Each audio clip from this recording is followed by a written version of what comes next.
Hello, എല്ലാവർക്കും നമസ്കാരം. Easy റെസിപ്പിയുടെ പുതിയൊരു എപ്പിസോഡിലേക്ക് എല്ലാവർക്കും സ്വാഗതം. ഇന്ന് നമുക്ക് റവ കേസരി ഉണ്ടാക്കാം. റവ കേസരി ഉണ്ടാക്കുന്നതിന് വേണ്ടിയിട്ട് നമ്മളിവിടെ 1 കപ്പ് റവയാണ് എടുത്തിട്ടുള്ളൂ. നമുക്കതെങ്ങനെയാണ് ഉണ്ടാക്കുന്നതെന്ന് നോക്കാം. പാൻ സ്റ്റൗവിലേക്ക് വെച്ച് ചൂടാവുമ്പോൾ അതിൽ 2 ടീസ്പൂൺ നെയ്യിട്ട് കൊടുത്തിട്ടുണ്ട്. നമുക്ക് കാഷ്യൂനട്ടൊന്ന് വറുത്തെടുക്കണം. കാഷ്യൂനട്ട് നെയ്യ് ചൂടാവുമ്പോൾ കാഷ്യൂനട്ട് അതിലിട്ട് കൊടുത്ത് ഒരു ബ്രൗൺ കളർ ആവുന്നത് വരെ ഒന്ന് വറുത്തെടുക്കാം. വളരെ ഈസിയാണ് റവ കേസരി ഉണ്ടാക്കുന്നതിന്. കേസരിക്കൊരു ഭംഗി കിട്ടുന്നതിന് വേണ്ടിയിട്ട് ഞാൻ കുറച്ച് ഫുഡ് കളർ ഇതിൽ യൂസ് ചെയ്യുന്നുണ്ട്. ഒരു ലേശം ഫുഡ് കളർ നമുക്കിവിടെ നിന്ന് വെള്ളത്തിൽ ഞാനിവിടെ കലക്കി വെച്ചിട്ടുണ്ട്. അതുപോലെ കുറച്ച് ഒരു 4-5 ഏലക്കായ എടുത്തിട്ട് അതൊന്ന് പൊടിച്ച് വെക്കണം. എല്ലാം ഞാനിവിടെ റെഡിയാക്കി വെച്ചിട്ടുണ്ട്. കാഷ്യൂനട്ട് ഫ്രൈ ആയി നമുക്കത് മാറ്റി വയ്ക്കാം. ഇനിയിപ്പോൾ നമുക്ക് ഈ നെയ്യിലേക്ക് തന്നെ 1 കപ്പ് റവയാണ് എടുത്തിട്ടുള്ളൂ. ആ 1 കപ്പ് റവ ഇതിലേക്ക് ഇട്ട് കൊടുത്ത് നന്നായിട്ടൊന്ന് ഫ്രൈ ചെയ്യണം. ഒരു ബ്രൗൺ നിറമാവുന്നത് വരെയൊക്കെ ഒന്ന് ഫ്രൈ ചെയ്തിട്ടെടുക്കണം. വറുത്ത റവ തന്നെയാണ് വാങ്ങിയിരിക്കുന്നത്, എന്നാലും നമുക്കൊന്ന് കൂടി അത് നെയ്യിലിട്ടിട്ടൊന്ന് നന്നായിട്ട് വറുത്തെടുക്കാം. 1 കപ്പ് റവയ്ക്ക് 2.25 കപ്പ് വെള്ളമാണ് വേണ്ടത്. റവ എടുത്ത അതേ കപ്പിൽ തന്നെ നമുക്ക് വെള്ളം ഞാനിവിടെ അളന്ന് മാറ്റി വെച്ചിട്ടുണ്ട്. അതുപോലെ 1 കപ്പ് റവയ്ക്ക് 1 കപ്പ് പഞ്ചസാരയും മതി. അതും ഞാനിവിടെ എടുത്ത് വെച്ചിട്ടുണ്ട്. ഇപ്പോൾ നമ്മുടെ റവ നന്നായിട്ട് ഫ്രൈ ആയിട്ട് വരുന്നുണ്ട്. വല്ലാതെ മൊരിഞ്ഞ് വരാൻ പാടില്ല, ആവശ്യത്തിനൊന്ന് ഫ്രൈ ആയിട്ട് എടുക്കണം. അതിനുശേഷം 2.25 കപ്പ് വെള്ളം നമുക്ക് ആ പാനിലേക്ക് ഒഴിച്ചിട്ടൊന്ന് തിളപ്പിക്കാം. അതിൽ നമുക്ക് ഒരു 1/2 സ്പൂണ് ഏലക്ക പൊടിച്ചതും ഇട്ട് കൊടുക്കണം. ഫുഡ് കളറും ഇട്ട് കൊടുക്കണം. ഏലക്ക ഇട്ട് കൊടുത്തു. ഇനി നമുക്ക് ഫുഡ് കളർ അതിലേക്ക് ഒഴിച്ച് കൊടുത്ത് നന്നായിട്ടൊന്ന് മിക്സ് ചെയ്യാം. നമ്മുടെ ഈ ചാനൽ ഇതുവരെ സബ്സ്ക്രൈബ് ചെയ്യാത്ത എല്ലാവരും സബ്സ്ക്രൈബ് ചെയ്ത് ബെല്ലൈക്കൺ കൂടി എനേബിൾ ചെയ്ത് അടുത്തുള്ള ഓൾ എന്ന ഓപ്ഷൻ കൂടി ഒന്ന് പ്രസ് ചെയ്തിട്ട് കാണൂ. അപ്പോൾ നിങ്ങൾക്ക് ഞാനിടുന്ന അടുത്ത വീഡിയോയുടെ നോട്ടിഫിക്കേഷൻ കിട്ടും. ഈ വെള്ളം ഒന്ന് നന്നായിട്ട് തിളക്കട്ടെ. നമുക്കൊന്ന് ഇളക്കി കൊടുത്തിട്ടുണ്ട്. ഇനി ഒന്ന് തിളയ്ക്കുമ്പോൾ നമുക്കിതിലേക്ക് റവ ഇട്ട് കൊടുക്കാം. വറുത്ത് മാറ്റി വെച്ചിരിക്കുന്ന റവ നമുക്കിതിലേക്ക് ഇട്ട് കൊടുക്കാം.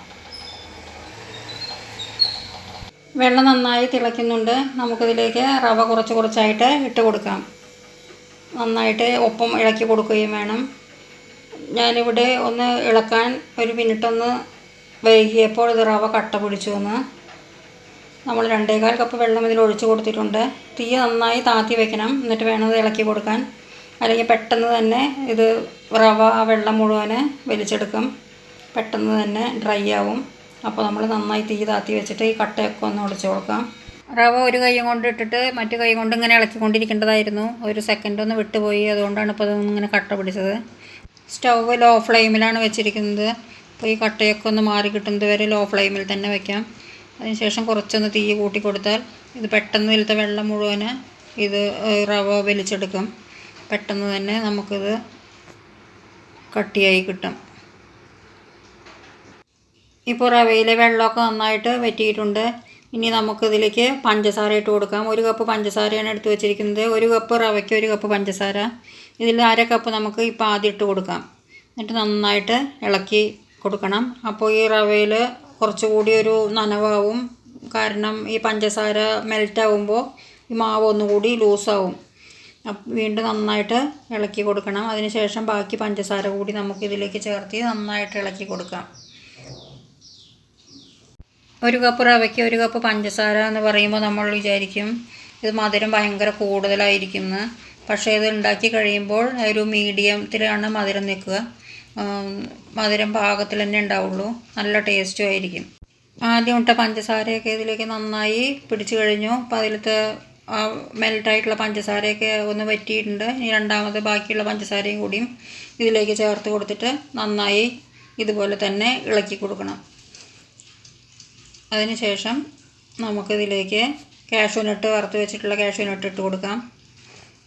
ഫുഡ് കളറിന് പകരം മഞ്ഞൾപ്പൊടിയും ഇട്ട് കൊടുക്കാം. അല്ലെങ്കിൽ കുങ്കുമപ്പൂവ് ഒന്ന് ചൂടുവെള്ളത്തിലിട്ട് കഴിഞ്ഞാൽ ഒരു നല്ല മഞ്ഞ കളർ കിട്ടും. അപ്പോൾ ആ വെള്ളമാണെങ്കിലും നമുക്കിതിലേക്ക് ചേർത്തി കൊടുക്കാം. കളർ ഇട്ടാലും ഇല്ലെങ്കിലും ഒക്കെ ടേസ്റ്റൊക്കെ ഒരുപോലെ തന്നെ ആയിരിക്കും. ഞാനിപ്പോൾ ഇതിൽ വീഡിയോ എടുക്കുന്നതിന് വേണ്ടിയിട്ടാണ് ഞാനിതിൽ ഫുഡ് കളർ ചേർത്തിയത്. 2 ടീസ്പൂൺ നെയ്യ് കൂടി ഒഴിച്ച് കൊടുത്ത് നന്നായി ഒന്ന് ഇളക്കി കൊടുക്കുക. അതിനുശേഷം നമുക്ക് ഫ്ലെയിം ഓഫ് ചെയ്യാം. ചൂടാറുന്നതിന് മുന്നേ നമുക്ക് ഏത് ഷേപ്പിലാണോ റവ കേസരി വേണ്ടത് അതിലേക്ക് ആ ഒരു പാത്രത്തിലേക്ക് ഇത് ഇട്ട് കൊടുത്തിട്ട് ഒന്ന് ചൂടാറുന്ന വരെ വയ്ക്കാം. അതിനുശേഷം സെർവിങ് ഡിഷിലേക്ക് ഇട്ട് കൊടുക്കാം. അപ്പോൾ നമ്മുടെ റവ കേസരി റെഡി ആയിട്ടുണ്ട്. എല്ലാവരും ഉണ്ടാക്കി നോക്കിയിട്ട് ഇഷ്ടമായെങ്കിൽ ലൈക്ക് ചെയ്യാനും കമൻറ്റ് ചെയ്യാനും മറക്കരുത്.